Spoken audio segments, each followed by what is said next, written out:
The category is What the Trans, Darling?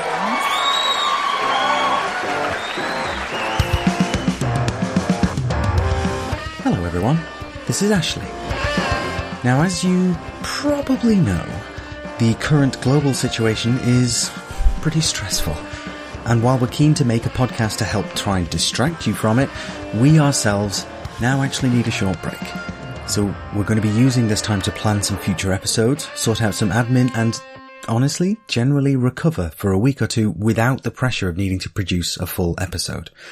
But don't worry, because of course we'll be back soon. In the meantime, we've decided to share a classic episode with you. If you're feeling a bit isolated without hearing our lovely voices, then you can join our Discord server and chat with lots of friendly trans and non-binary, intersex, genderqueer and questioning people.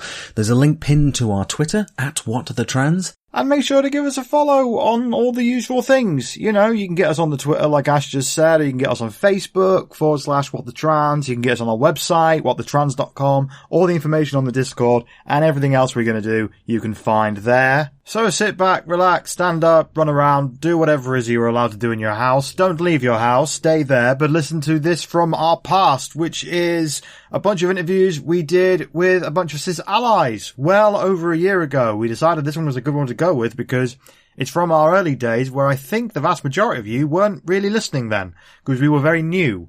So for a lot of you, this is going to be pretty new stuff, and it's also quite exciting because we got to talk to Oliver Thorn from Philosophy Tube, which is really cool. We got to talk to Linda Riley, who is the CEO, head, boss lady of DIVA, the Queer Women's Magazine. We also talked to journalist and all-around amazing human Amelia Abraham.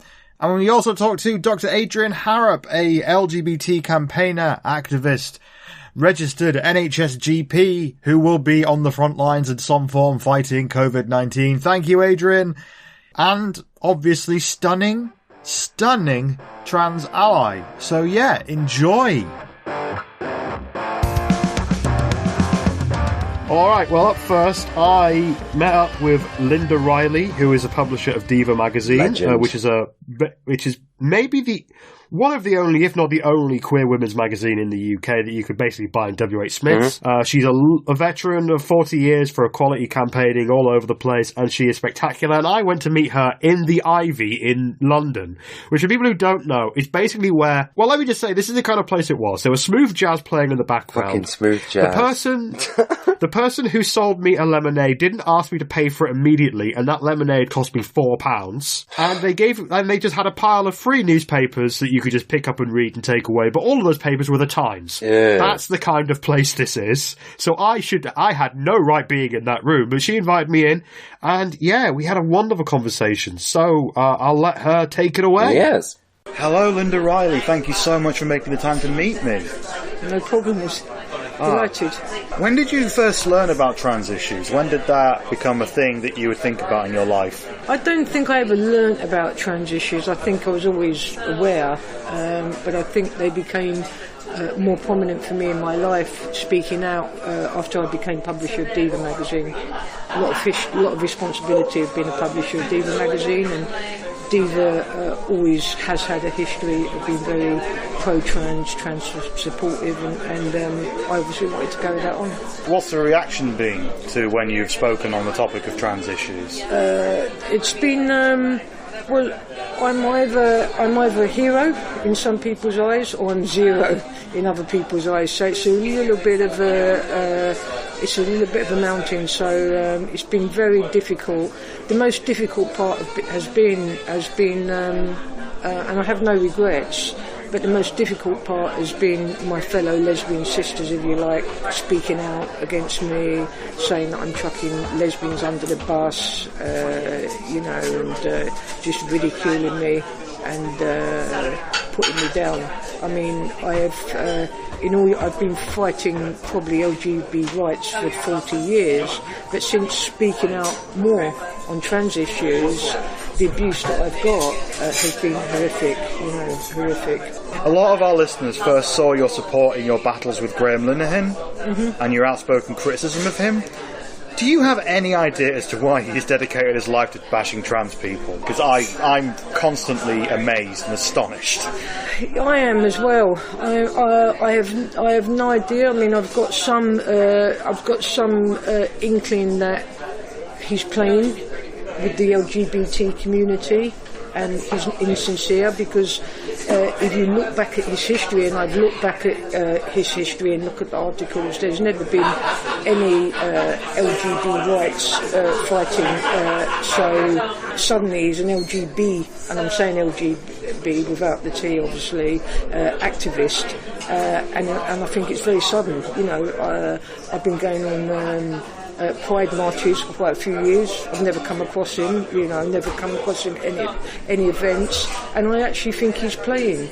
And the irony of the things he's saying, you know, supporting these lesbians that want to get the L out. They've got this biological cis male heterosexual white spokesperson.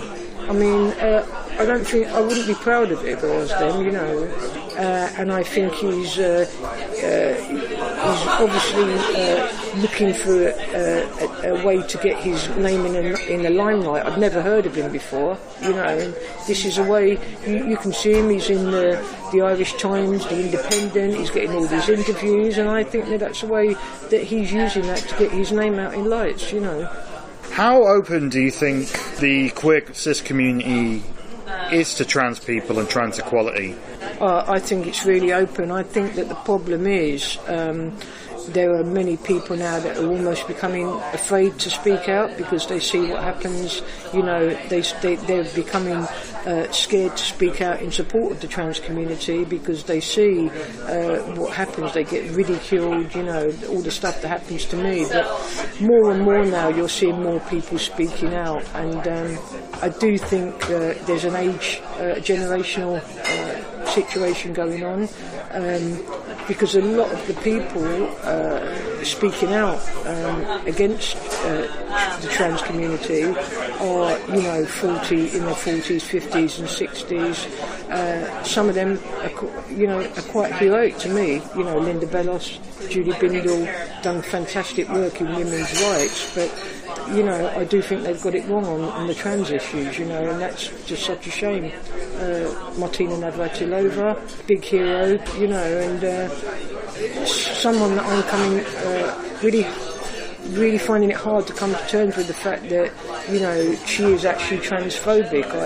I really believe that she's not really thinking about what she's saying, you know, and I saw the support that Martina gave Renee Richards, you know, and it was quite incredible at the time to see her go this full circle and come out like this. I'm finding it difficult to come to terms with, you know. How did you feel about openly publishing an opinion piece by Angela Wilde arguing that the L should get out of the LGBT plus community? What I thought about openly publishing that, I didn't think they should have published it, number one. It was very transphobic, the article. I heard off the record that they were impressed with the research. When I looked at the article and I saw the research, I was astounded that they could even call it research in inverted commas, you know. Because I was like, I'd never seen research about this cotton ceiling everybody's talking about, you know, and I was like, well, you know, let me have a look at this. And then I saw, and I was like, and she was like 80 people responded, and they were my friends, and they were women's groups, although she didn't name the women's groups. And I remember thinking they'd never approached DIVA to promote this research. Don't think we would have taken it, to be fair, but you know. But the point is, I was just like, she'd made this incredible chart, really well done, so it looked the part, but when you actually looked into it, it was like fake news, you know, and I felt that openly should have looked at that in a way that, you know, I do feel as a publisher, if somebody gave me an article and I read it and it was, just for example, it was racist, I wouldn't publish it. So why would you publish something that's transphobic, or you know? And then of course the big thing that really struck out with that article was the ridiculous. Another thing that I'm really angry about was the protest at Pride. You know, get the L out. And I did say that in my article. They're protesting at a Pride march, which is very probably has got the biggest lesbian visibility. You know, we've got the DIVA Women's stage, which is mostly lesbians, you know, and they're doing so much. And then to protest at that event and then say, get the L out of the LGBT to increase our visibility, I'm just like, well, obviously removing the L is going to decrease your visibility. I've never seen such a badly thought out idea in my whole life, I don't think. Terrible. We've known the people that did that for a while. We've been following them for a couple of years, and I think it's very obvious that they enjoy the fight a bit too much. You know what I mean?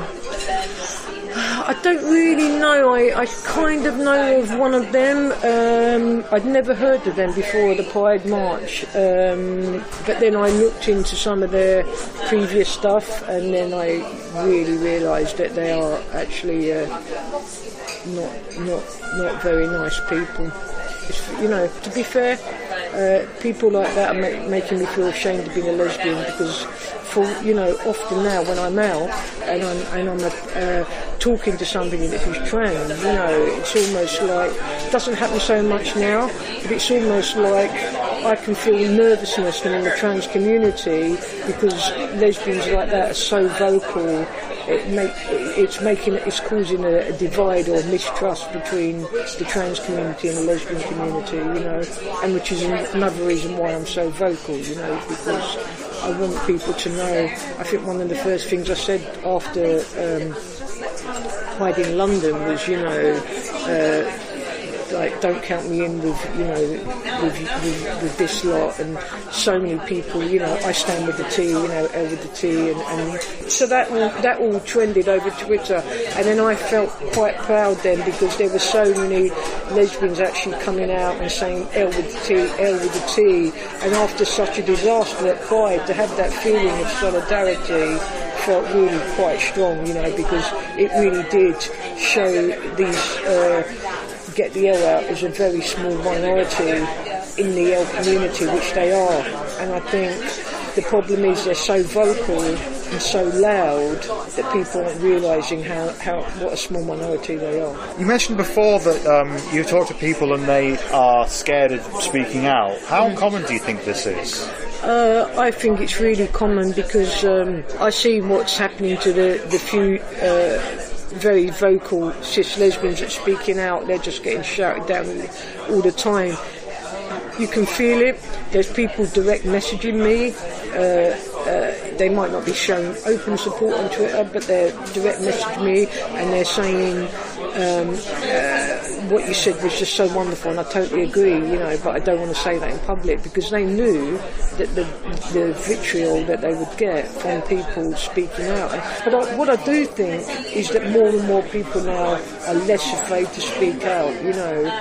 But I'm quite thick-skinned, I think. I'm like, you know, because at the end of the day, I can actually, you know, turn my Twitter off, and, you know, I've got kids and just, you know, lead my life. Whereas what I often think is, you know, some people don't have that privilege to just turn off the Twitter, because the abuse still goes on, you know, afterwards. Not so I don't get an abuse for being just a lesbian and walking down the street, which is where I go to. One of the things I said in openly is, so I often go to the toilet, and, you know, people sort of either giving me the look, you know, like, what are you doing in here, you know, telling me this is the ladies, you know, and I'm like, well, I am a woman, you know, and this is happening. I said earlier, I've got 2 children, and I'm going to the toilet with my daughters, you know, and people are saying, excuse me, sir, this is the women, you know. Can you imagine how that feels for my children as well, and, you know, stuff like that. So I'm just like, all this bathroom stuff is just like, you know, it's just something that's out of hand, you know. All the stuff, cotton ceiling.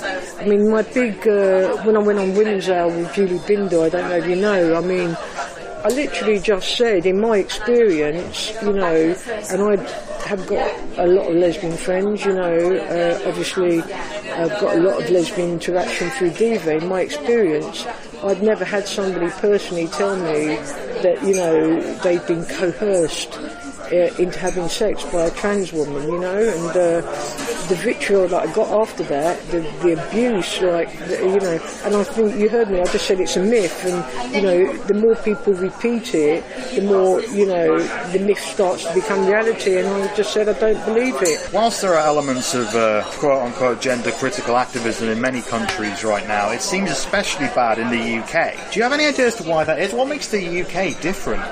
I think, and when we say the UK, I mean, I think we're particularly talking England as opposed to maybe Scotland, you know, so I think in Scotland there's a very different feeling about things. Yeah, there's a couple that we've been looking at for a story we're doing this time, but mostly it's English. Yeah, that's what I'm saying. But I think that it all started with the new changes to the proposed changes to the Gender Recognition Act with self-ID, and it kind of whipped up a storm for people, and obviously then all the myths started coming that people were just going to self-ID all over the place and not really, you know. So I think if I had to put my finger on it, I would say that would be a critical part, because I look around, you know, I've just come back from Australia a couple of months ago, and I've talked to people there, and it's not a thing yet. The events that you organised for DIVA, so you are putting together a lot of spaces that are trans inclusive and trans friendly. Would you like to tell us about that, like the festival? And we've got you know, one of the things that I always wanted to do when I started becoming publisher of DIVA, when I became publisher of DIVA, was to really increase the brand visibility, you know, and you know, the other thing that I did, I was very, very aware of things like Michigan Women's Festival, and, you know, them being excluding the trans community and stuff like that. But one thing I always wanted to hold up my head with pride and say, well, actually, we're very, very inclusive, you know, and so people know, you know, if they come to our festivals, the trans community know that they're really, really welcome, you know, and also the lesbians and the bisexual women and the queer women that come in know that we're inclusive too, and everybody's got their choice, haven't they? So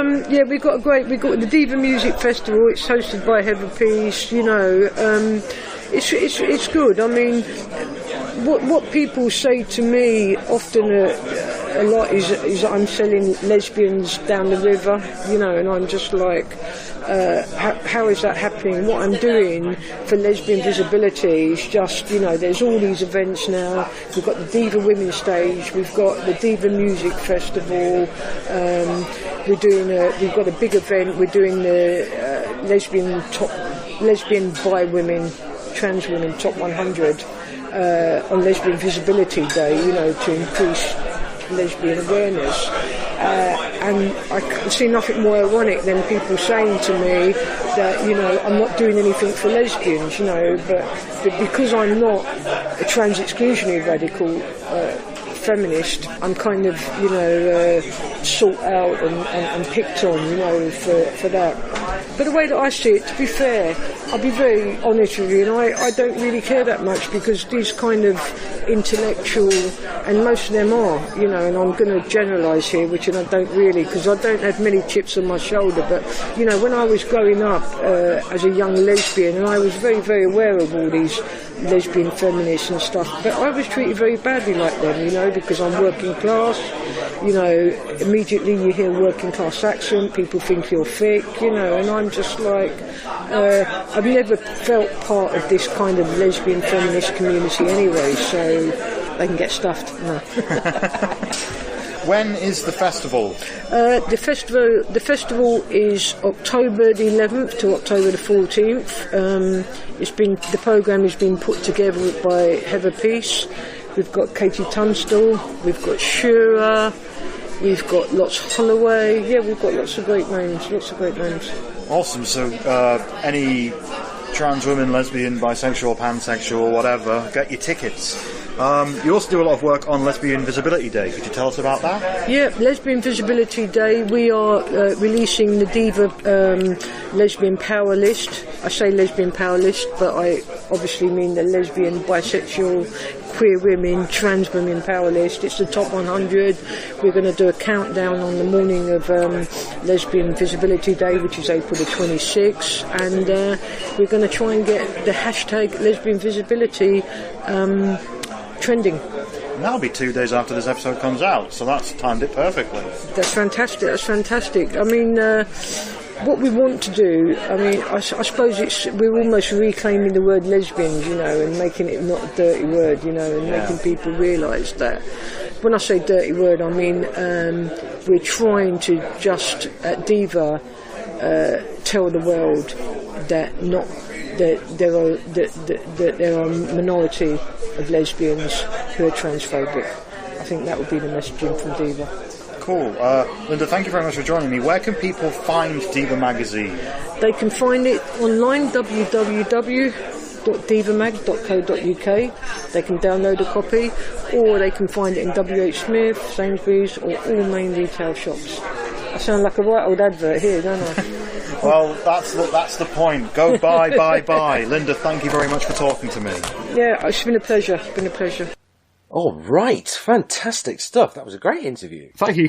Could you tell that I was having severe imposter syndrome because, I'm a working class gal from Yorkshire. Yes. People like me weren't supposed to be in the Ivy, but then I was talking to Linda about it and she was just like, well, yeah, to be honest, I'm working class too. Yes. And, but I decided I'm going to live this life, damn it. And I'm like, good on you, absolutely. Let's be aspirational. I was going to say, I'm pretty sure the first thing that Linda herself would say is that, she's working class but from London. That's... And the thing I got most from this is that she is so angry at certain people. You can hear that. You could hear it. I can hear that in just when I was listening to it on my headphones when you sort of first processed it over. It's like, wow, she kind of, it's not being hidden there, is it? Sorry, carry on. Yeah, that's not really an angle that I've thought of it before because I identify as a straight woman. And I didn't think of it from this perspective that not only are these, trans exclusionary radical feminist types being, absolutely revolting about people like myself and about trans people in general, but also they're taking the word lesbian and using it as a stick to beat trans people with. And there's a whole sea of women who identify as lesbian and bisexual and all that who are livid at this because to them, that's not what their sexuality is. It shouldn't be used as a weapon to beat other people. It's under the umbrella. Yeah, it's supposed to be a call in, isn't it? And I loved her point about, these people like the Angela Wilde article who would say, oh, let's, we have to divorce the L from LGBT or the word lesbian will lose its meaning and trans people will take over because we're the fucking Borg or something.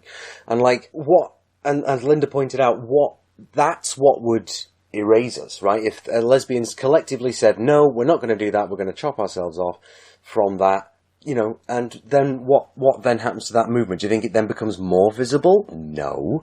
That's not how it's going to work.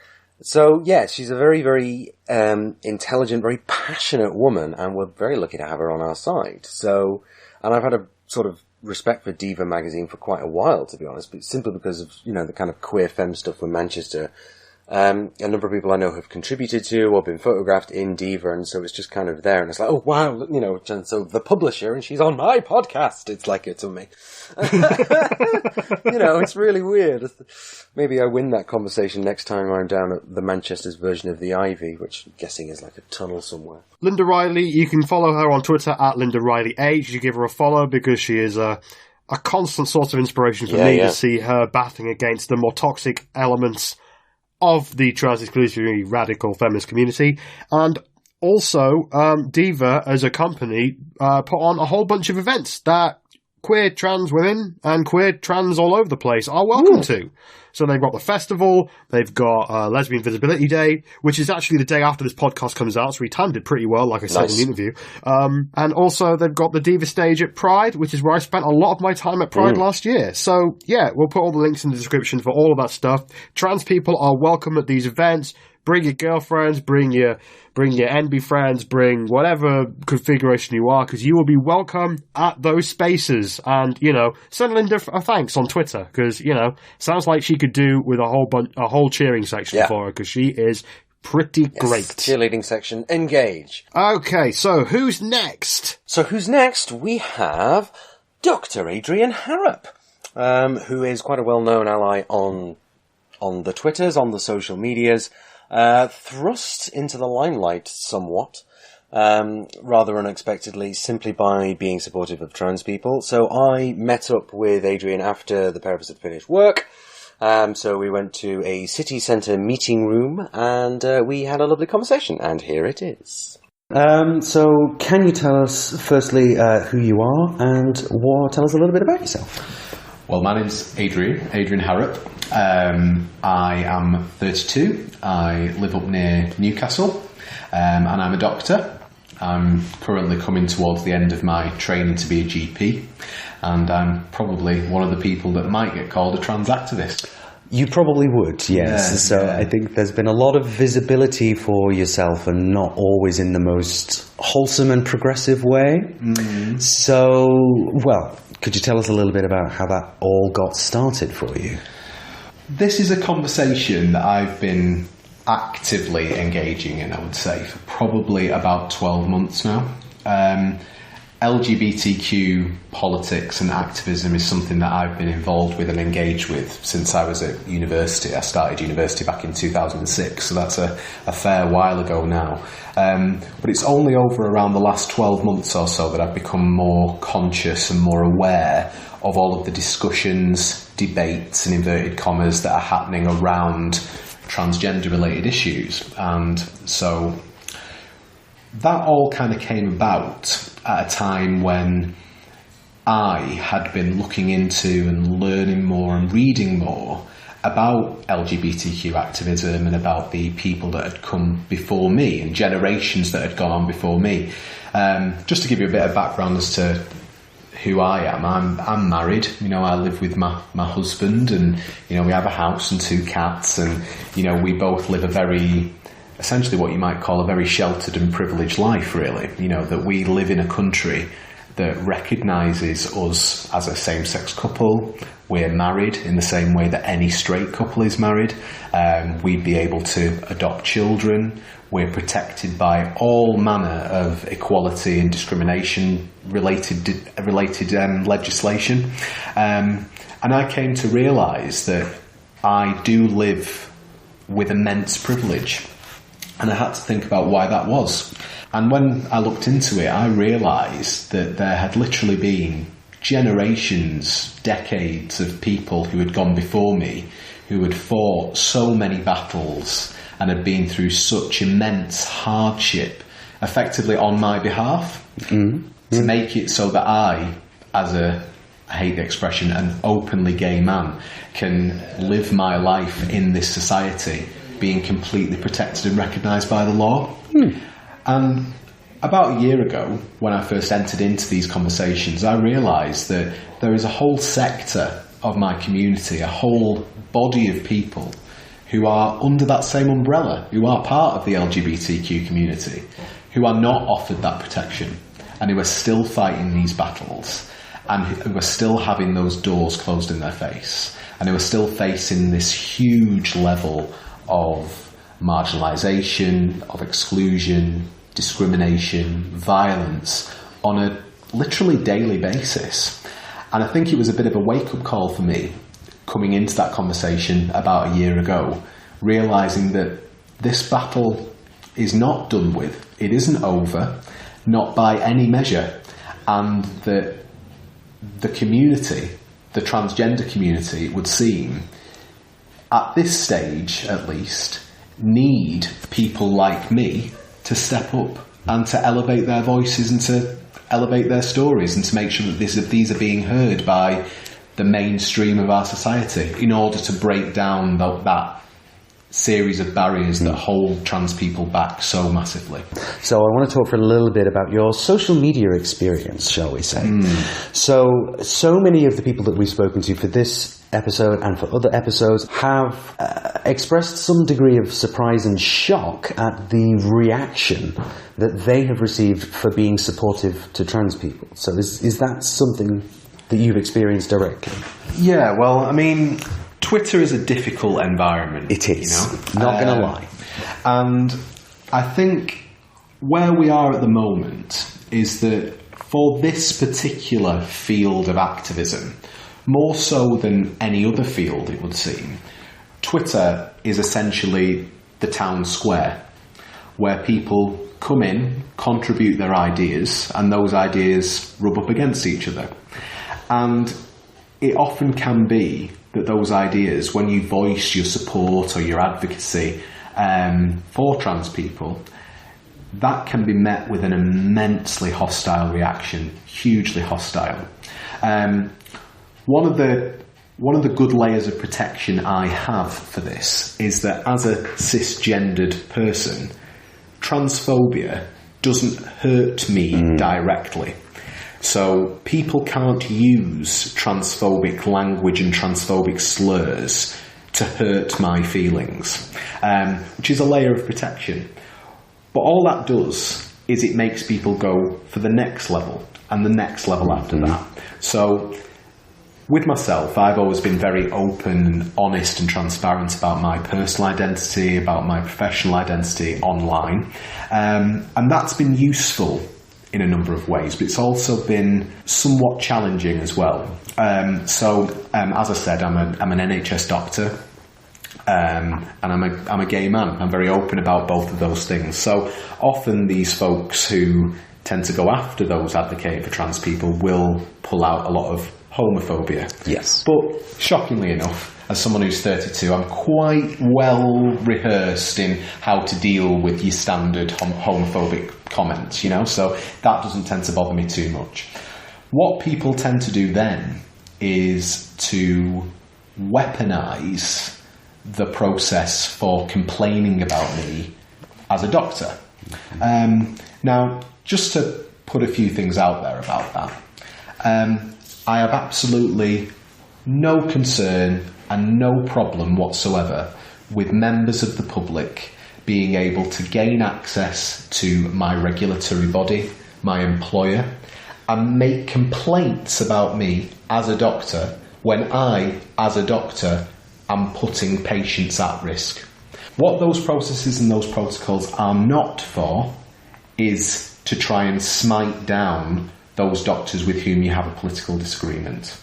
The trans issue seems to have been a bit of a flashpoint for that. You know, there are many, many politically active doctors on Twitter and other forms of social media who are very active and very outspoken. The particular subject that does jump to my mind is Brexit. So there are many, many doctors around there who speak very, very openly about their ardent support for remaining in the European Union. So that isn't an area where I've been very active. But those doctors who are politically active in that field are not targeted. However, I think what has happened here is that people have seen that that is an area of vulnerability for me. That is an area where if people go on to the GMC website and look me up, that people can then tap in an email and make a complaint saying that this person isn't fit to be a doctor, this person is dangerous, this person should never be allowed in the presence of a female patient. And, you know, these people have worked in a coordinated and organised fashion. And it's on Mumsnet, let's be honest, that's where it's happened. In a coordinated and organised way to make a mass complaint about me. And, of course, the GMC, quite rightly, are looking into this and have said, you know, we need to examine what's going on here. I'm absolutely happy to be as transparent about it as possible. You know, that I want to engage with this. I want to make sure that the GMC understand that I am not a threat to patient safety. I'm not a danger to my patients.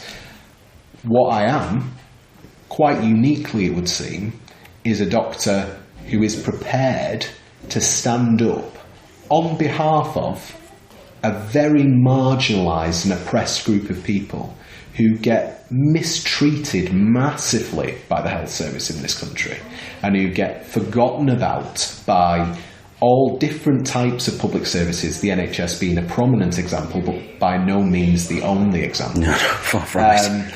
And I've been very much prepared to stand up and say, you know what, I'm nailing my colours to the mast. You know, trans women are women, trans men are men, non-binary people are valid, and they have a complete right to access healthcare services in the same way as any other person is. And clearly, that's not gone down well with some people. Yeah. For whatever reason, but that's where we are. Yeah. So there were some billboards which, just for the benefit of our audience, the billboard said, they just said, woman equals adult human female. And the intention was, oh, well, no, it's not offensive. We're not offending anybody. We're just putting a dictionary definition on the wall.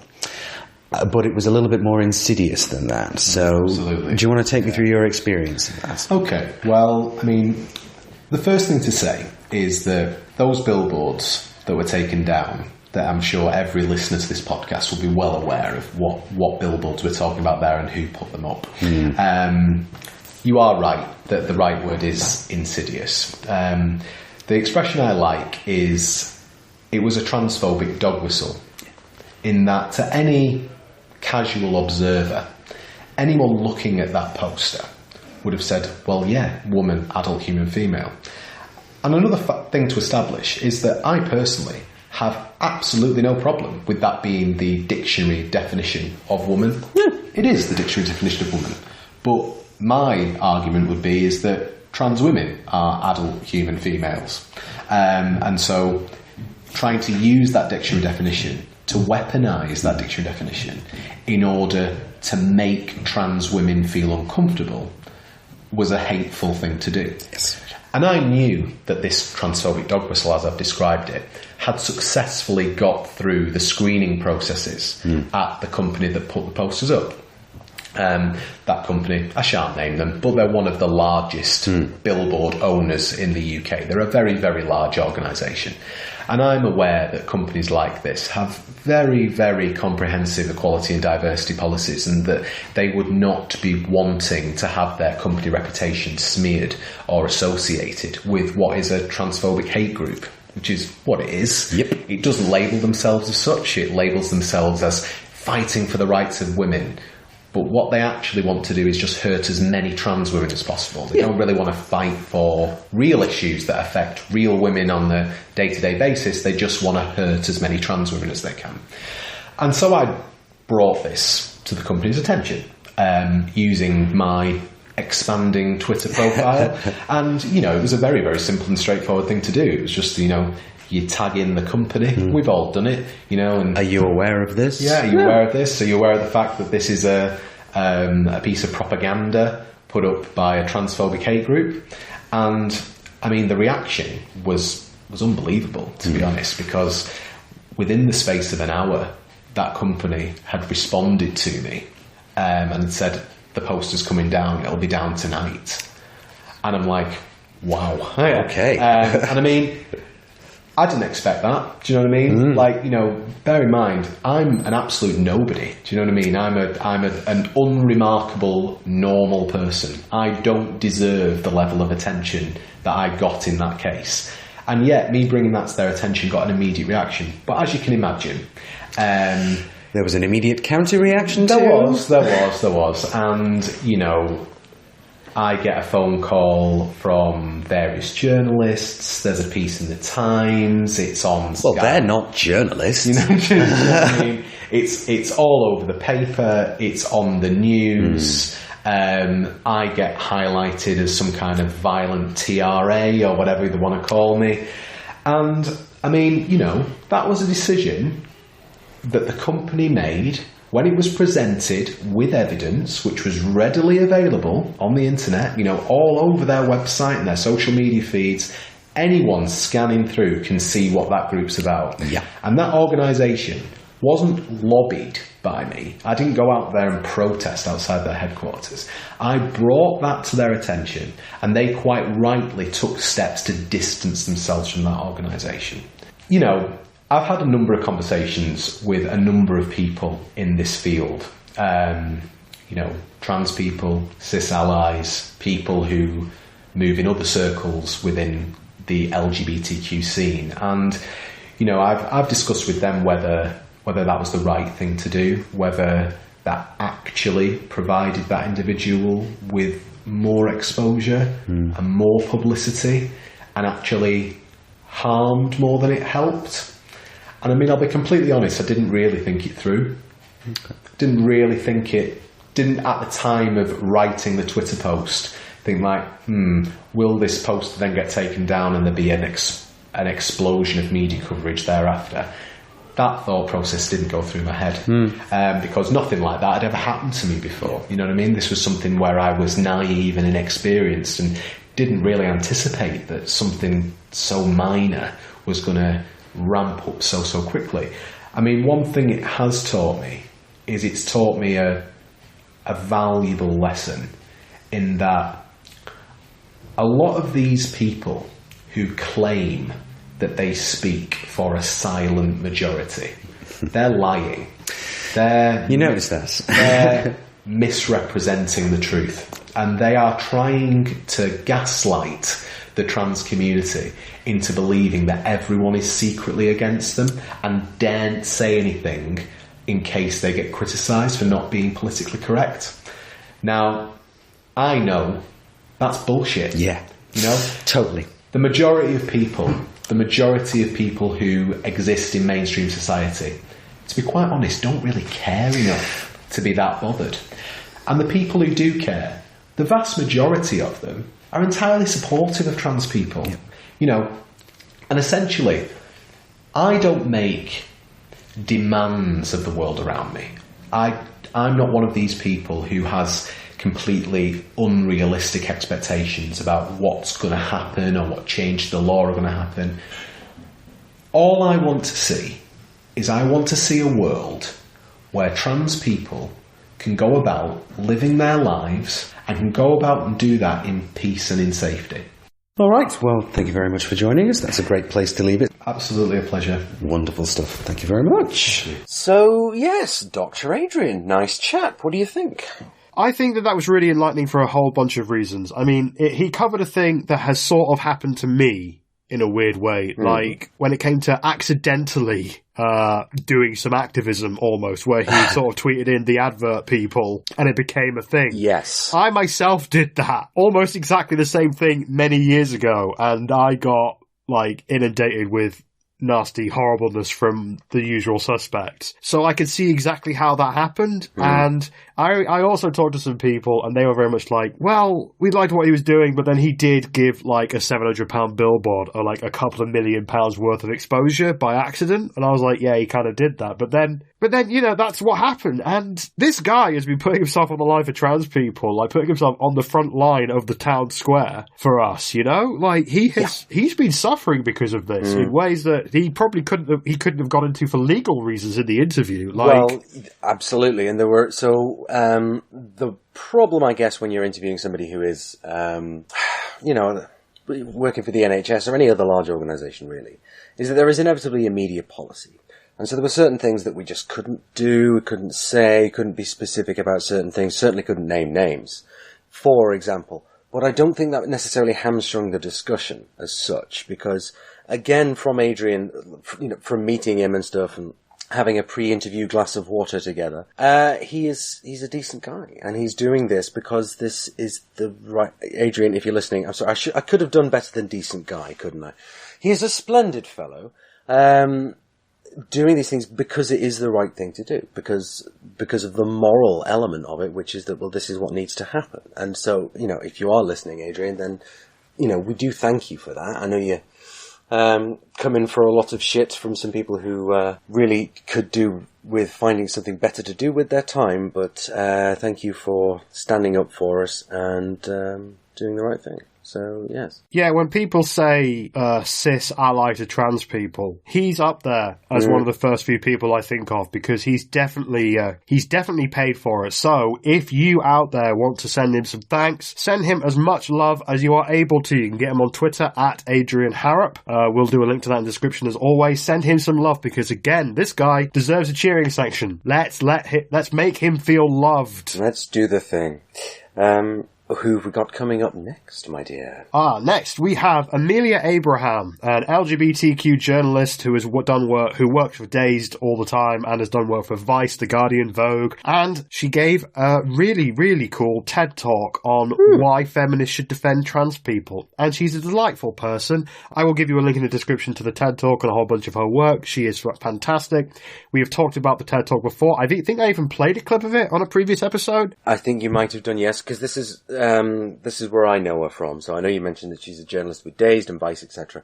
But I know her from the TED Talk. So yeah, that is where I know that there is a lot of people who are listening who have watched it, and again, a lot of people who have watched it repeatedly, because a lot of our listeners are very, very hungry to hear a cis lesbian say something not shit about trans people, which shouldn't be a niche. I know, but it is.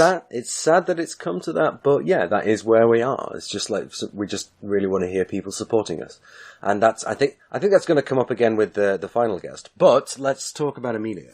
Yeah, let's let her talk for herself. Take it away, me and Amelia in the past. Hello, Amelia Abraham. Thanks for joining us. Thank you for having me. Going back to your TED Talk, I'm not entirely sure how people are approached to do those. Like, were you able to pick your subject, or was it something that they read one of your pieces about trans equality and were like, we would like you to talk about this? Yeah, exactly, the latter. Oh, actually, sort of a mixture. So basically, they were putting together TEDx London, and it was like a day of talks about feminism and women and blah blah blah. And the woman who runs it's amazing. She's called Mariam Pasha, and she was like, right, I really want to make a stand on this issue because I'm seeing so much, and I want to make a stand that feminists should support transgender rights. I was kind of thinking about someone who might be able to talk on the topic. And then All About Trans, the charity, who I'd done a tiny bit of work with, kindly suggested me. And then she found a Guardian article I wrote, which was on the same topic. It was about how nice it was to see trans women included in the Time's Up rally and giving talks and like being there and on the day that we were having those rallies. And so then they just asked me if I'd be interested in doing it, and I was like, yeah, I'd love to. That'd be great to turn the article to turn it into a bigger talk. Cool. Well, thanks for doing it. Like, again, part of the reason why we're doing this is because personally, I always love it when I see a cis person come out for trans equality. I think it's important that trans people don't have to constantly expend energy, emotional labour and energy defending their right to exist with no one else wading into the conversation to be like, yeah. I can't even fathom how, I hear how exhausting it is from people I know that are trans in the voices online or in the media, but I can't even fathom, really. Do you believe that the cis lesbian community has more in common than not with the trans community? I think that's an interesting question. Obviously, some cis lesbians feel like they don't want trans women to be part of their community or part of womanhood or part of pride or part of women's spaces. Those cis lesbians exist. I'm definitely not one of them. I think that, I'm really happy as well at the moment. I feel like loads of trans women I look up to or know in my personal life just over the last few months have like come out as gay, like as lesbians, which is just like making me feel happy. It's like, cool, I've got more lesbian friends now, more people to talk about the L word with, although, you will need to catch up these types of conversations. So that makes me really happy. I would also say I feel like I have a lot in common with my trans friends on some levels, which is feeling, you're subject to sexism or you're lesser because you're a woman. I think one thing that might feel a little bit different, though, and this is just for me, this isn't for everyone. I guess it depends on the context. So I think there's also something interesting to say, like a lot of butch women I know feel quite invisible to society, and, you know, men don't really look at them, or they're just sort of like this feeling of invisibility. I don't know if that's the same. I guess it depends who you are and what your circumstances are, whether you feel kind of more or less seen when you're trans. Like, I don't know what your experience with that has been. Trans women, in my experience of people I know, tend to be more noticed, almost, at least in the early days and maybe even later, everywhere they go. I mean, with trans men, the hormones are a lot more effective. Yeah. Like, they've got beards going on and you would never know in a million years half the time. One thing I would say is, like, I feel like I don't really, again, because I just sort of, like, pass, but because also I'm not very feminine, I don't really feel like men look at me. Like, I pass through the world in quite an invisible way, because I'm like quite a tomboy. So I don't really feel like subjected to the male gaze, as it were, unless I'm with my girlfriend and I'm like kissing her, or we're like holding hands, or we're a couple, and then I feel like very self-consciously seen.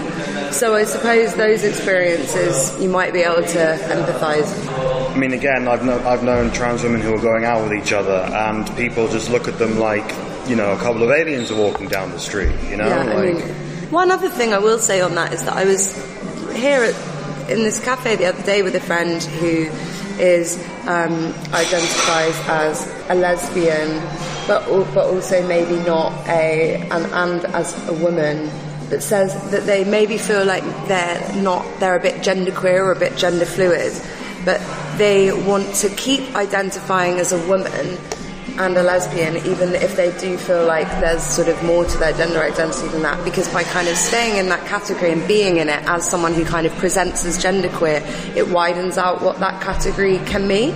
Oh. And I was like, that's cool. And then I was like, maybe I feel like that too. Maybe I was just copying. But I think that applies. I think, like, to be a tomboy within the category of woman is nice, because it, like, expands what that category can mean, and we're there sort of using she, her pronouns, and maybe not presenting as super feminine, and that's like a nice thing. As a journalist who specialises in LGBTQ issues, what do you think the main motivation is for the relentless transphobic attacks in the popular press? I'm sorry to say that I just think it comes from transphobia. I think maybe even on a kind of a level that's not even quite as conscious to these people as we think. Like, I've said it before, but I guess when I try and think about why people write this stuff and dedicate so much time to attacking trans people, either through words or physically, I think that it's because when we're born, the first thing that's put upon us when we come into the world is a gender. Like, it's the very, very first thing. It's kind of like so fundamental to what we think we know, because it's like the first thing we start to learn. And so when people, trans people or other kinds of genderqueer people, start messing with the system, basically, it's demonstrating through their very existence that you can change the gender you're given, or what you're given is not necessarily what you are. On a very fundamental, that kind of really rocks the boat, and it fucks with what people think they know, or they think they know to be true.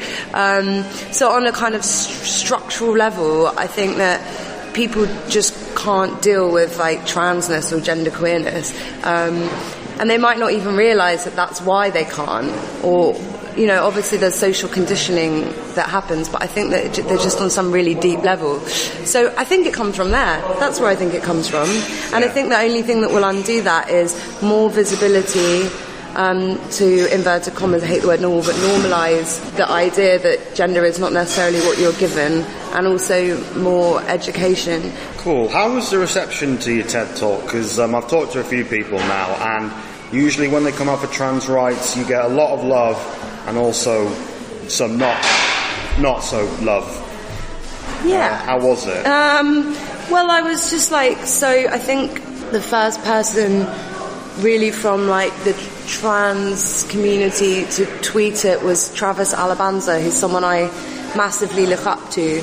So when they tweeted it, I was like, oh my god, this is so nice. And then I had a really nice sort of support from Stonewall and other trans voices online, and people that don't have a very big platform, which is also nice and really important. And then a lot of like days worth of transphobic sort of turfy people tweeting the TED Talk and sort of like trying to rip it apart stats wise, or just being really upset, or saying that I was promoting the rape of women and things like that, which I didn't really respond to, and it didn't really bother me, because I think that when you're upsetting people that you fundamentally disagree with, that's a good thing. If it was people that I sort of agree with on any level, then it would have maybe made me worry, but it felt right. But one thing I did think was, if I'm literally getting like 5,000 tweets from all these different people over the course of 2 days, why haven't more people watched the video? There was one moment after that kind of felt, because there's two things. There's one, the sheer amount of time that goes into learning these TED Talk things off by heart. You have to learn it off by heart. It takes like 2 weeks of memorising. But then two is just the nerves of like, this isn't what I talk about day in, day out, and for some trans people it is. So am I going to get this right? And that's quite nerve-wracking. But there was, regardless of those two things, the minute I finished it, this lady came and talked to me. I was like, oh, I just want to say thanks for that, to my son's like 11 and he's just come out as trans, but he's been really suicidal and dealing with depression, and we had to take him out of school because people aren't being very nice about it at school, and it was just nice to know that like someone who says is like cares about that. Yeah. And then she started crying, and then I started crying, and I cried for like 20 minutes. It was really emotional. You have a book coming out, Queer Intentions, A Personal Journey Through LGBTQ plus Culture. Can you tell us about it? Yeah, so it's a book I'd wanted to write for ages. It's basically about the mainstreaming of queer culture and politics. So it's about assimilations, and what that means for us as a community, and indeed whether we are a community in 2019, LGBTQ plus people. In the book, it's a first-person approach, so it's very much in my voice and it's narrative, and I go to different countries, and in each country I look at a different story pertaining to the mainstream of queer culture. So there's one on same-sex marriage and sort of what does that mean, why would you want to do it, at what cost to our sort of radical politics and culture. There's another chapter on the mainstreaming of drag, one on the corporatization of pride, and then sort of after looking at these various ways in which LGBTQ culture's gone sort of more mainstream, I then look at where that isn't happening. So there's these two chapters which are probably most relevant to mention here, called Now You See Me and Now You Don't. And Now You See Me is about the rise of LGBTQ visibility in the media, but particularly trans people.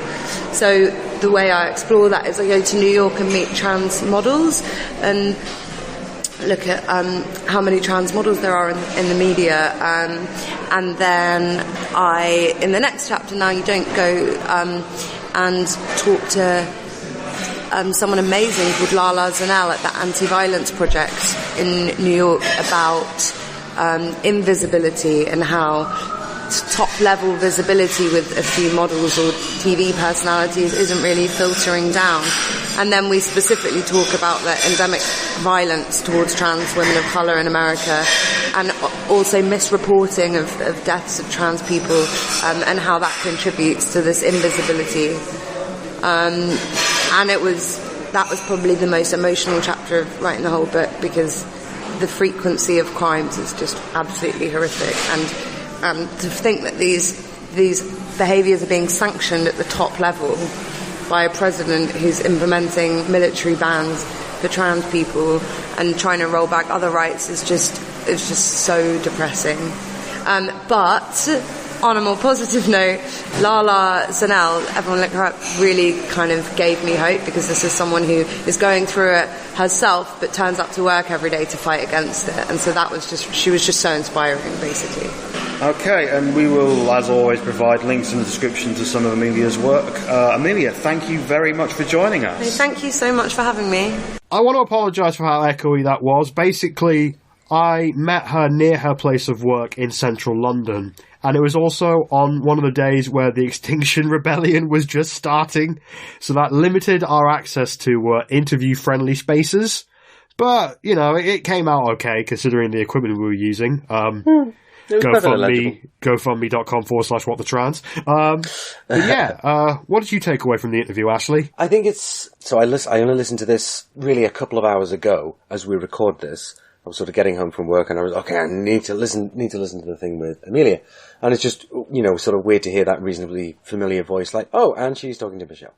But she is right, though, isn't she? Just in terms of her analysis within the TED Talk itself about how feminism has always been about protecting marginalized parties, or that's what it's always supposed to have been about.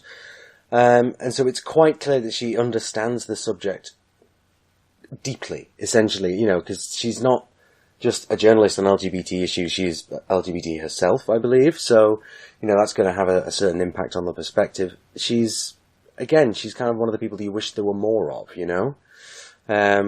Just kind of out there doing the good thing and doing it intelligently. I think the thing that I found the most interesting about talking with Amelia is that it's something that has come to her in her personal life, because she opened the TED Talk by talking about one of her friends who had been suffering some mental health issues due to the constant bullshit that trans people face.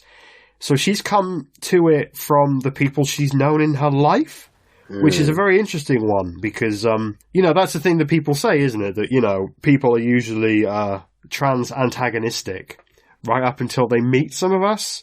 Yes. And it sounds like Amelia never was trans antagonistic in any way, shape or form, but she's basically led from the people she's known in her life. And so there are, I think there's a couple of people that we've spoken to, you know, for the next iteration of these who also have some sort of personal connection, which kind of brings them into that sphere.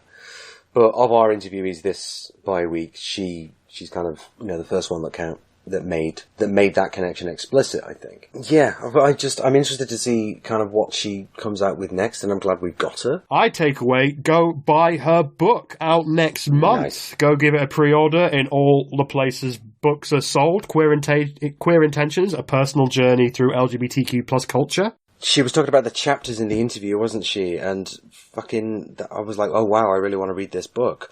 You know, Now You See Me, Now You Don't, those sort of two sections. I was like, well, you know, she sort of described the Now You See Me section, and then I was like, but no, that doesn't make sense, and then she described the next bit, and I was like, very clever. So yes, get that book. That looks brilliant. I'm totally here for queer books. And give her a follow on the Twitters at Amelia Abraham. She is, she's a fairly young journalist. I think her career is going to go gangbusters. She is, very good at her job, and was an absolute delight to talk to. So, if you're listening, Amelia, thank you very much for talking to me. Yeah! And that's the end of the show. Nothing further, nothing to see here. Definitely no, of course, we have one final person who we have spoken to, and Michelle. So, yeah, finally, we have Oliver Thorn, a prominent LeftTube creator, online philosophy lecturer, an ardent defender of trans issues. He has made some incredible video essays on a variety of subjects. He's got his start on YouTube when tuition fees in the UK went up by a considerable amount, and he decided that it wasn't fair that he got the education at the cheaper rate, so he decided to teach his philosophy degree online for free. So he started PhilosophyTube, and from there it's grown into a more standard... I say more standard. Basically, he's gone full-on video essay in the style of ContraPoints, Lindsay Ellis, H-Bomber Guy, and is a big member of that scene. He's done some incredible videos, but particularly the episodes on transphobia and a video about witchcraft, Marxism, and gender will be of most interest to our listeners, I believe. And he's also done video essays on Jordan Peterson. He's done essays on Steve Bannon. He is a fantastic YouTube creator, and he also donated £5,000 of his own money to mermaids on the H-Bomber Guy Donkey Kong stream. So he definitely put his money where his mouth is. Absolutely. I've just got so much respect for Ollie, and if we're honest, pearls being clutched, self being fanned, bottom lip being bitten, all that sort of thing. I'm just like, oh, Wow. So yeah, I'd have totally gone gaga if I'd done the interview. So I'm glad it was you, to be honest. It was a very surreal experience because I've seen him do videos on YouTube for maybe like 2 or 3 years now. And then when we were doing the Skype, he was sat there in the same place he does his like chill streams on. So it's like, oh, okay, I'm talking to YouTube now. This is quite a surreal experience for me. Yeah, I was going to say, it's like suddenly it's interactive. Like, what the hell? Yeah. Yeah, and not only that, but he could see me constantly, which was I with my dysphoria stuff, Skype video calls are a bit of a source of dysphoria for me, as well as mirrors. I'm sure you understand. But it was an absolute pleasure to talk to him. That's the thing. Like, usually with those kinds of things, like even when we're recording this, I'm the first to want to turn off the video when we Skype together, you know? Yes. But when talking to him, he made it so much easier because he was fascinating and delightful to talk to. So I'll let him talk now. Take it away, Ollie in the past. Hey, Ollie, thanks for joining us. My pleasure. It's wonderful to be here. Cool. So, just jumping right in, when did you first become aware of trans issues? I think shamefully late. Consciously, I mean, I probably met a lot of trans people and didn't realise it before then, but I think the first time I kind of became aware of it as something that I needed to learn about was I must have been about 18 or 19, and I was going to a party at uni, and a friend of mine brought a friend of hers along, and that sort of friend of a friend was trans, and my friend said to me, oh, you know, like she prefers she/her pronouns and so on, and I was like, okay, cool, and I basically just like didn't get it, and I think over the course of that evening, I and several other people misgendered her. And because as I said, like I just didn't get it. She like left the party very upset, and I knew I had done something wrong. I knew I had upset someone and hurt them, but I didn't understand why or how. And I said to myself, I'm in the wrong here. I need to learn, because clearly this is very important, but I don't understand it and I need to. So I was like, I need some source or something. So I think I just Googled like trans book, and I got Julia Serrano's The Whipping Girl, and which I still have, and that was, I was like, okay, cool, I need to learn. And I sat down and I read it, and it was really good. It was an eye opener. It was like a great primer. After that, I read a whole bunch of other stuff. Serrano's book then informed a very old video I made years ago, which was just called like "What is Gender," which I deliberately tried to make like trans inclusive and like to cite her, and I think I cited Talia Betcher in that as well, and it just kind of grew from there. Really, it grew from a place of like I made a mistake, a very bad mistake, and didn't understand why. I knew that I needed to learn so that I'd never make it again. So when it came to your episode on transphobia, how did you go about putting that together as a cisgender guy? So it was kind of interesting. Originally, I was going to do an episode on ancient Greek Stoicism, because somebody said to me, "Are there any feminist Stoics?" Because Stoicism has this like reputation of being like very masculine, like Liam Neeson, like dude bro stuff. And I said, "Is there any feminist Stoicism?" I'm like, oh, that's interesting. So it was going to be about Stoicism and masculinity. And then I went through my notes, and I just didn't have enough to say about it. And then I was like, oh, I literally just turned the page of my notes, and I found the page on skepticism. They came after the Stoics, and I was like, oh, skepticism would be an interesting one. Maybe I should do something on like YouTube skeptics and the quote skeptic community. And then the bit as I was making notes towards that, I was like, oh, how does this relate to what Talia Betcher says about transphobia being grounded in metaphysical skepticism? And then as I did more notes and I researched more, I went back and I reread what Betcher had written and listened to her lectures, and I was like, no, this is the episode. Like, forget this YouTube skeptic stuff, and this is the episode right here. So I realized, okay, I need to make an episode about... the episode that I'm writing has become about this, and when I write, I try and like follow the creative impulse and follow the joy rather than try and dictate where it's going to go. And I realized it's going to be about this, which tied in quite nicely with a goal that I had set myself more recently, because I got a few messages from people saying that they used to be TERFs before they watched my stuff, and I was like, that's interesting. It's never something I've explicitly addressed, and I wouldn't have thought that my content would be one to do that. But I got a few messages like that, and I thought, okay, cool. Clearly this is something that I can maybe help with. And I got even more worryingly, I got a few messages from people saying, hey, you really like philosophy, don't you? You should check out this stuff and make a video on it. And it was just loads of TERF stuff. And I thought, oh, God, like, I don't want you to watch my show and think that I'm okay with that. So I had a sort of general ambition to nail my colours to the mast and be very unambiguous. And when I realised that this episode on Escapism needed to be about transphobia, that fit in very well with it. So I remember I was sitting in this bed right here, it's on my right at the moment, as I realised it needed to be about transphobia, and I was like, I need to hire transcript consultants, and I need to make sure I do the reading. So I hired Riley J. Dennis and Casey Explosion, and Nat very kindly did the work pro bono, because I'd helped her out with another video before that.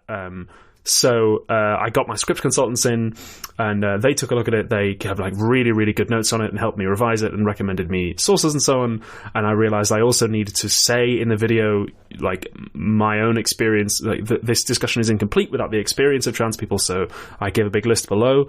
In hindsight, I wish I had cited more trans masculine and non-binary voices in that list, and that's something I want to do generally on the channel going forward, especially if I end up making a kind of trans, like, history of trans philosophy video, which is something that beamed into my brain the other day, which I haven't made any notes on, but could be fun. So that's something I want to do more of going forward. But yeah, I basically I realized it needed to be about that, and I realized I kind of have to do this responsibly, and I need to pay my script consultants, which I did. So yeah, that was kind of how I did it. And I did not expect the video to do well. I was like, this is going to be just a little video that'll do all right, and it'll fill a gap in my release schedule, and I'll move on to the next thing. And I think it just passed like 400,000 views. It's one of the biggest videos I did in ages, and people really liked it and found it, and can still continue to go back to it. It consistently gets people clicking on it, which is nice. And, you know, a lot of that is backlash, and I got a lot of backlash for it. But I'm kind of actually more proud of it now than I was when I made it. When I saw it as like, oh, this little project that might be useful to some people has become a great resource, which is always wonderful. You started off as a channel dedicated to teaching philosophy at a degree level despite the tuition fee hikes, which was very cool. Did you ever expect to be disproving TERFs whilst holding a sword and painting yourself with blood like you do in the witchcraft, gender and Marxism video? I didn't really. Yeah, about a year ago, the channel made a big shift, and I started. Actually, maybe not as big a shift as some people say. I had always been experimenting with costumes and characters ever since my first year of YouTube. The question is, did I expect to be covering myself in blood and disproving TERFs? No. I had known for a while I wanted to do a video on Silvia Federici, the main philosopher I cite behind that video on witchcraft.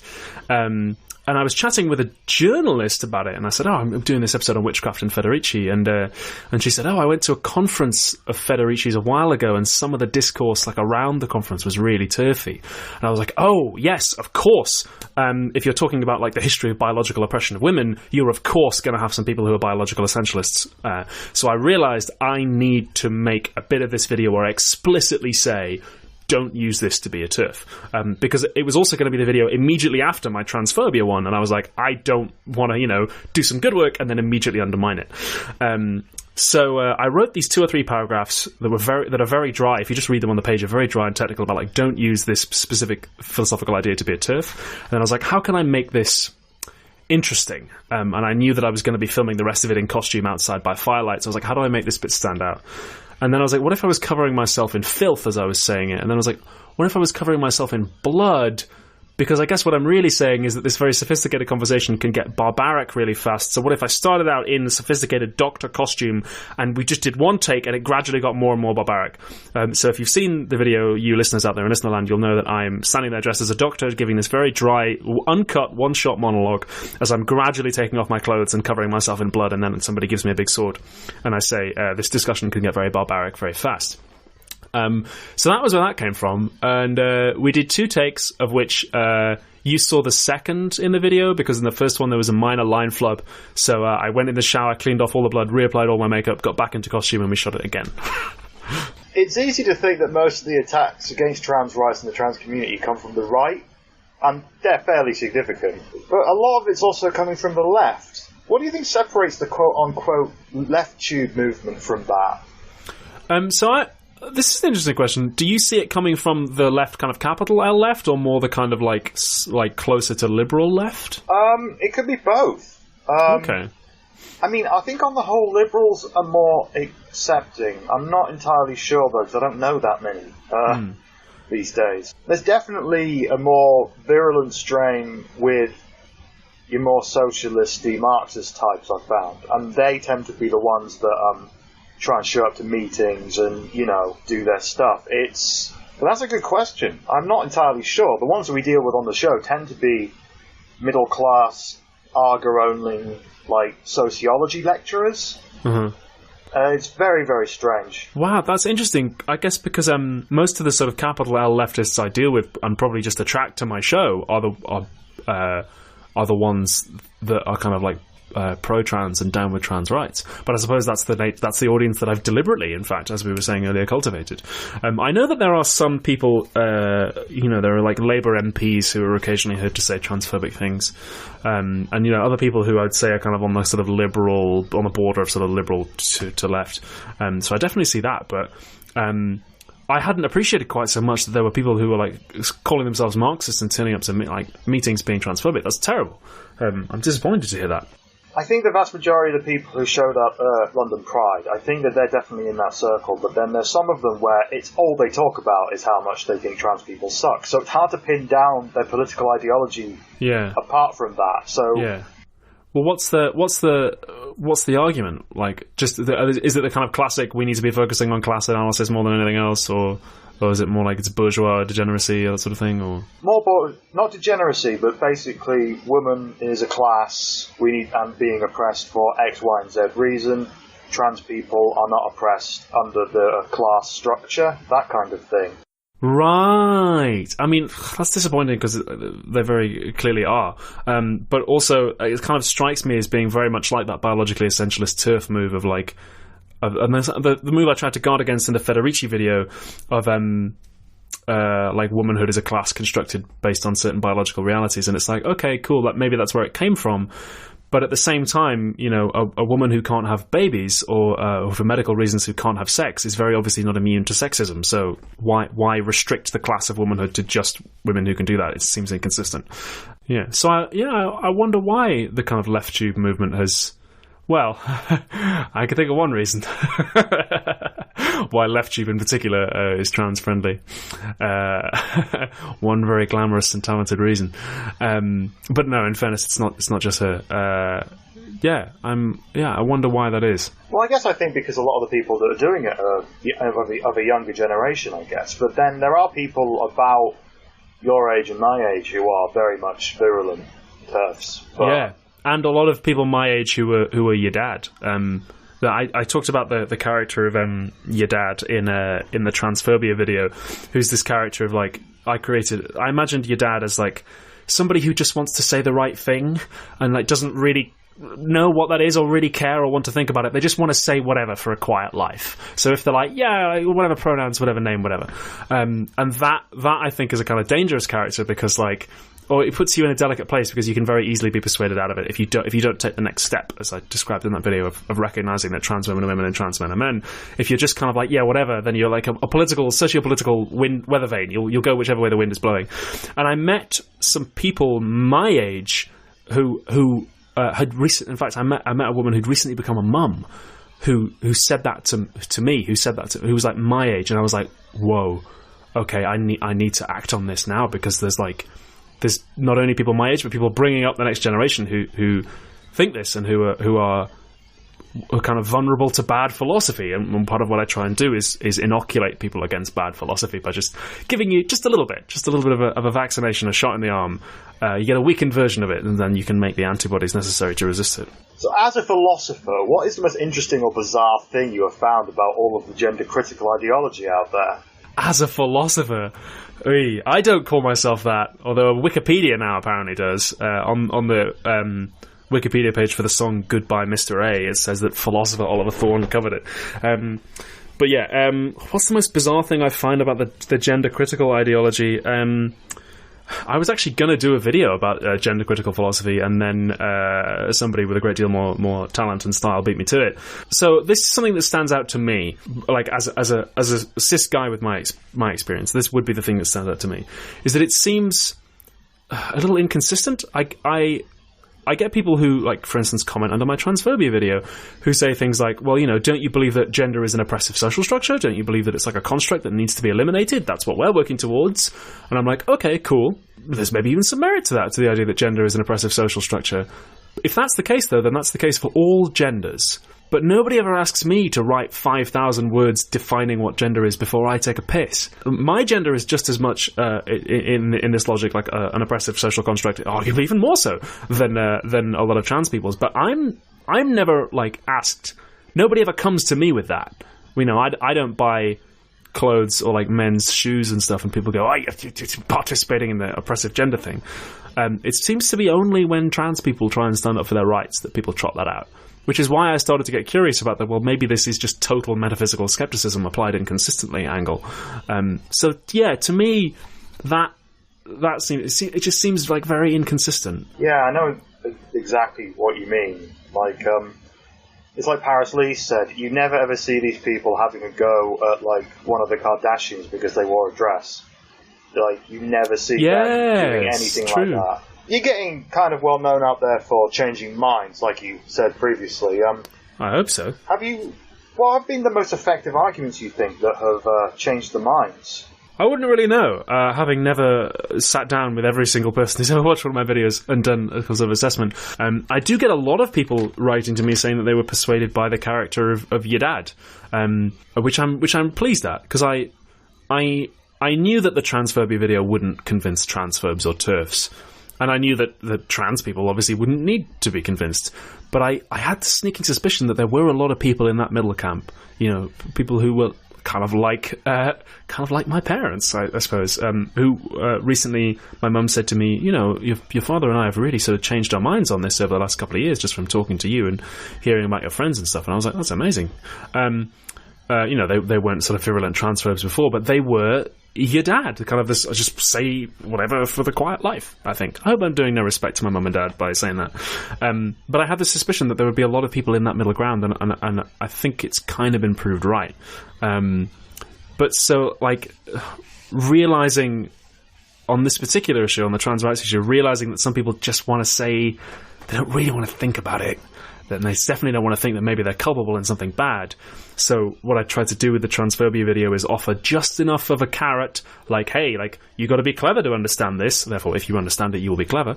And you don't want to be tricked. You don't want to be bad. You don't want to be like a bigot. Don't want to do that. And it's like, oh no, I don't want to do that. But I like thinking of myself as clever, so I'll kind of go with it.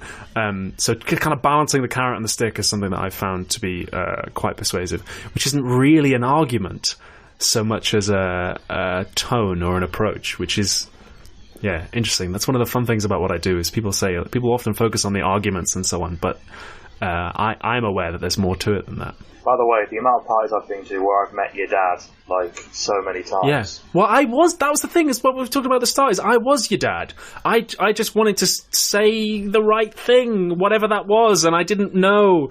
And it was made abundantly clear that I had not said the right thing, so I then was kind of forced to know. The other alternative, I suppose, would have been to go, trigger that snowflake, fucker, and I would have, like, fuck that person, and I just would never have learned. Fortunately, I did. I felt so bad that and I regret that I never managed to get in touch with that person. So if you are out there, if you were ever at a party in Fife and a young, slightly overweight, very spotty, beardless philosophy undergrad playing ping pong misgendered you to the extent that you left the party, then I'd like to say that I'm sorry, whoever you are and wherever you are. So you mentioned earlier the backlash. How was that? Was it alright, or did it get to you? Or generally speaking, we're talking about backlash against a cis person here, so, to put it in context, it was nothing like the degree to which trans creators get. For the most part, I knew there'd be people who weren't persuaded and who would be very upset, and who I knew there'd be a lot of people who didn't watch the video and who would leave comments anyway, which I'm used to by now. But I'm used to getting, at this point, sadly used to getting, death threats and all sorts of death threats against my family and my friends from Nazis, and all kinds of unsavory characters. And in fairness, it would be disingenuous for me not to mention that I do occasionally get good faith and indeed bad faith criticism from trans people as well.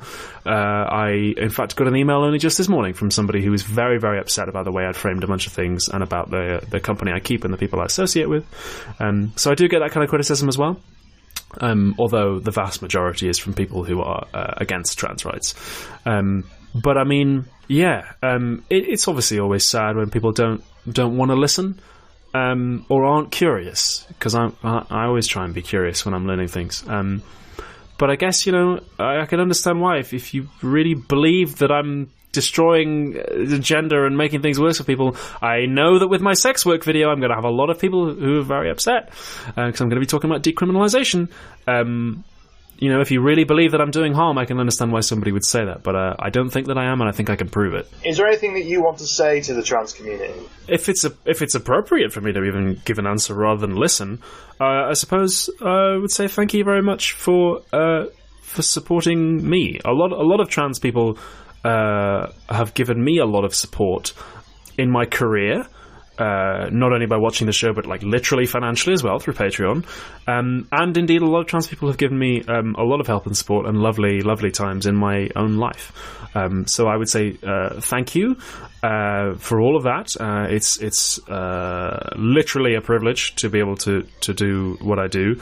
If I ever misuse that, if I ever betray that trust, whether in a way that starts, saying things that are harmful, or whether I start making it about me and look at me, I'm the big cis savior, and sort of taking up room and taking up voices, then I hope that you will bring me up on that and tell me to shut up and get out. And I hope that I will have the courage and the emotional intelligence to realise that and do it. So I guess thank you, and trans rights. But yeah, where can people find you? Online and stuff. My name is Oliver Thorn. I run a YouTube channel called Philosophy Tube. If you can find that, you can find everything else that I do. Ollie, thank you very much for joining My us. pleasure. Thank you. The thing that I took from this was he came to trans issues from a completely different point that anybody else we talked to did, because he came for it as somebody who basically did a massive fuck up to somebody at a party. But unlike the people who have made those same mistakes with me at a party, he went away and read a bunch of books about it.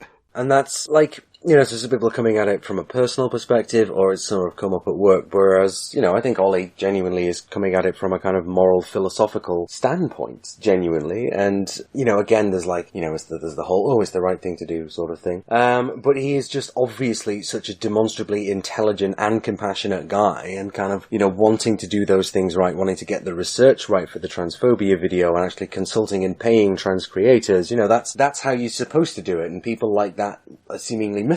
But no, not this one. This one is actually real, and he is Oliver Thorn, and he does Philosophy Tube, and you should check out all of his stuff because it's really, really good. I learned so much.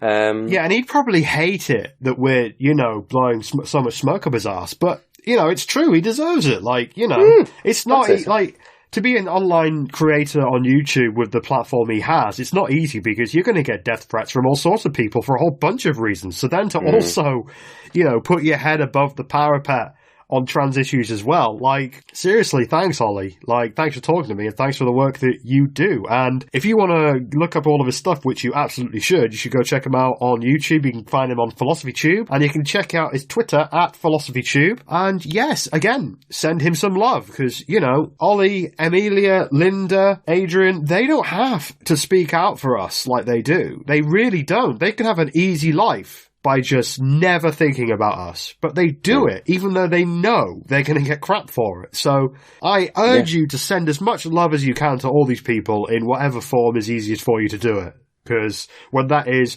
buying their books, subscribing to Patreons as appropriate, or doing any of that, support these people and show them some love, because they deserve it. And it can't just be me who has watched and read their content at the end of a particularly bad day and come away feeling better about things. Yeah, I've done that well. Thanks to all of our super duper guests. Yeah, I'm still amazed we got people on the wish list. It's just, how did we do that?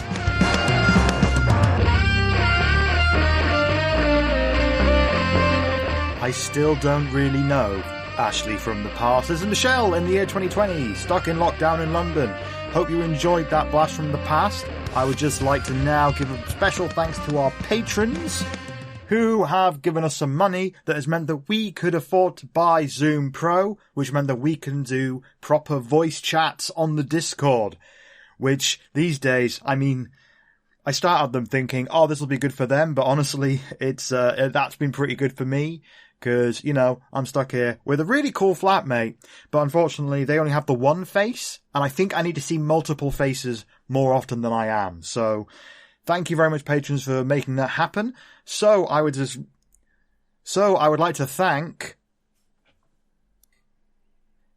Alexandra Lilly, Anthony Pena, April Heller, Becky Scott Fairley, Bernard Pink Jellybean, Cassius Adair, Chocolate Eclair, Chris Hubley, Derek Victor, Elliot McVeigh, Emma Doyle, Ian Cumber, Karakan12, I love saying that one, Catherine, Laker, Lauren O'Neans, Lanos, Maddie Bell, Matt Reynolds, Melissa Brooks, Mike Dickinson, Mina, Molly, Sarah Aquatics, and Sophie Lewis. Thank you so much. You pay for the website, you pay for the hosting, you pay for our new Zoom Pro account, which is bringing so much joy to our Discord listeners. Those voice chats, those video chats have genuinely been a hit, and lots of fun has been had there, all thanks to you. We'll be back next week with another episode. So everybody please stay safe, and we will speak to you again soon. Bye-bye, everyone. Bye-bye. Bye-bye. Bye-bye. Bye-bye. Bye.